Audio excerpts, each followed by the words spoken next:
इस लड़की को ध्यान से देखिए, ये इतने अजीबोगरीब तरीके से क्यों चल रही है और इसके घुटने पीछे की ओर क्यों झुके हुए हैं, और एक ऐसी जगह जहां आदमी के मरने के बाद उसके साथ नोट जलाए जाते हैं। तो जानेंगे इन्हीं सब फैक्ट का आंसर आज के इस वीडियो में। ये जो स्क्रीन पर लड़की दिख रही है, ये 4 पैरों वाले जानवरों की तरह क्यों चल रही है और इसके घुटने पीछे की ओर क्यों मुड़े हुए हैं। तो अब मैं आपको बताता हूँ। इस लड़की का नाम एला हार्पर है, जो 5 जनवरी 1870 में अमेरिका में पैदा हुई। इस लड़की ने बहुत ही अजीब और रेयर ऑर्थोपेडिक स्थिति के साथ जन्म लिया था, जिसकी वजह से इस लड़की के घुटने पीछे की ओर मुड़ते थे। गरीबी की वजह से एला ने महज 12 साल की उम्र में सर्कस में काम करना स्टार्ट कर दिया था, और इतनी डिसेबिलिटी होने के बाद भी इसे सर्कस से $200 पर वीक मिलता था। और अच्छी बात तो ये है कि इस लड़की ने अपनी डिसेबिलिटी को एबिलिटी में बदल दिया, और इसी की वजह से इसे सर्कस में द कैमल गर्ल के नाम से जाना जाता था, क्योंकि ये कैमल की तरह चलती थी। है ना, काफी दिमाग चकरा देने वाला फैक्ट ये। एक ऐसी जगह जहां अगर कोई आदमी मर जाता है तो उसके साथ नोट भी जलाए जाते हैं। आपको ये जानकर आश्चर्य जरूर हो रहा होगा, लेकिन ये पूरी तरह सच है। और उस जगह का नाम है ताइवान, और वहाँ के लोग ऐसा इसलिए करते हैं जिससे स्वर्ग में उस मरे हुए व्यक्ति को कोई दिक्कत ना हो। हालांकि वहाँ पर असली नोट की बजाय बाजार से खरीदकर नकली नोट भी जलाए जाते हैं। है ना, काफी कमाल का फैक्ट ये। एक ऐसा देश जहाँ पर लोग नए साल पर रेड कलर की चड्डी पहनते हैं। इटली में लोग न्यू ईयर पर रेड अंडरवेयर पहनने को लकी मानते हैं, और वो इसे पहनकर डांस भी करते हैं। सोचो कितना रंगीन कार्यक्रम होता होगा ना ये। न्यू ईयर में यार तो लोग पता नहीं क्या क्या करते हैं, लेकिन ये तो कुछ अलग लेवल का ही सेलिब्रेशन था।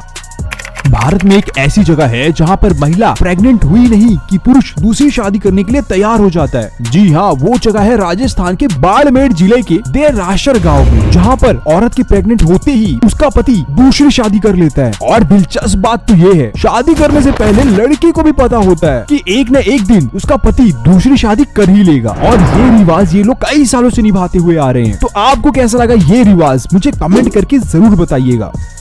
आपने सुना होगा कि कोई जमीन या प्रॉपर्टी किसी कुत्ते या बिल्ली के नाम कर दी गई हो, लेकिन क्या आपने ये सुना है कि कोई जानवर सांसद या मेयर बन गया हो। आई एम श्योर आपको सुनकर ये शौक जरूर लगा होगा। आपको जानकर ये हैरानी होगी कि अमेरिका के अलास्का राज्य में कल कीतना में एक बिल्ली मेयर बनी थी, और वो भी कोई 5 या 10 साल के लिए नहीं, पूरे के पूरे 15 सालों के लिए। है ना, काफी स्ट्रेंज ये।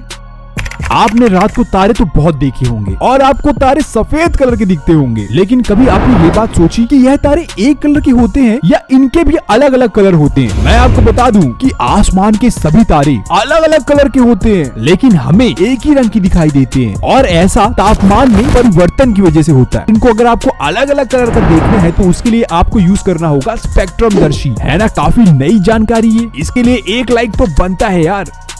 आपने कभी सोचा कि दुनिया का सबसे छोटा युद्ध कौन सा हुआ होगा, जो चंद मिनटों में हुआ और चंद मिनटों में खत्म हो गया? तो शायद आपको नहीं पता होगा। दोस्तों, इतिहास का सबसे छोटा युद्ध 1896 में जंजीबार और इंग्लैंड के बीच में हुआ, जिसमें जंजीबार ने 38 मिनट पे आत्मसमर्पण कर दिया था, यानी कि सरेंडर। क्या आपको पता है कि दुनिया की सबसे महंगी विस्की और सबसे महंगी बियर कौन सी है? अगर आपको नहीं पता तो मैं आपको बता देता हूँ। दुनिया की सबसे महंगी स्कॉच विस्की मैकलन सिंगल मॉल्ट है। इसकी एक बोतल की कीमत 29 लाख रुपए है। और अगर दुनिया की सबसे महंगी बियर की बात करें तो उसका नाम बी यूइंग एंटार्कटिक LL है। बियर की एक पॉइंट की कीमत करीबन 1.2 लाख रुपीज है। क्या आपको इतनी महंगी विस्की और बियर के बारे में पता था? और अगर नहीं तो मुझे कमेंट करके जरूर बताइएगा। हम सब रसगुल्ला तो बहुत खाते हैं यार, मुझे तो स्पेशली बहुत पसंद है। पर क्या आपको मालूम है कि रसगुल्ले का आविष्कार बंगाल में हुआ था, और इसे बनाने वाले का नाम था नवीन चंद्र दास, और इसीलिए इसे बंगाल की मिठाई या बंगाल की खीर मोहन भी कहते हैं। अब मैं आपको एक शख्स के बारे में बताता हूँ जिसका नाम हमजा बेंडे लार्स था। इसने 217 बैंक्स को हैक किया था और 4000 मिलियन USD डॉलर्स को लूट लिया था, और सारे मनी को अफ्रीका एंड पैलेस्टाइन को डोनेट कर दिया था। और इन्होंने अपने इस काम के लिए एक स्माइल के साथ फांसी को स्वीकार किया था। दोस्तों, इस शख्स को समझ पाना तो काफी मुश्किल था। है ना, काफी डरावना इंसान जो हंसते हंसते फांसी भी चढ़ गया, और उसे अपने गलती का कोई पछतावा भी नहीं हुआ। तो दोस्तों, कैसा लगा आज का हमारे रैंडम फैक्ट का एपिसोड? और अगर अच्छा लगा तो लाइक एंड शेयर करना तो बिल्कुल मत भूलिएगा। ऐसी और फैक्ट्स देखने के लिए हमारे पेज को फॉलो जरूर करनी। Thank you.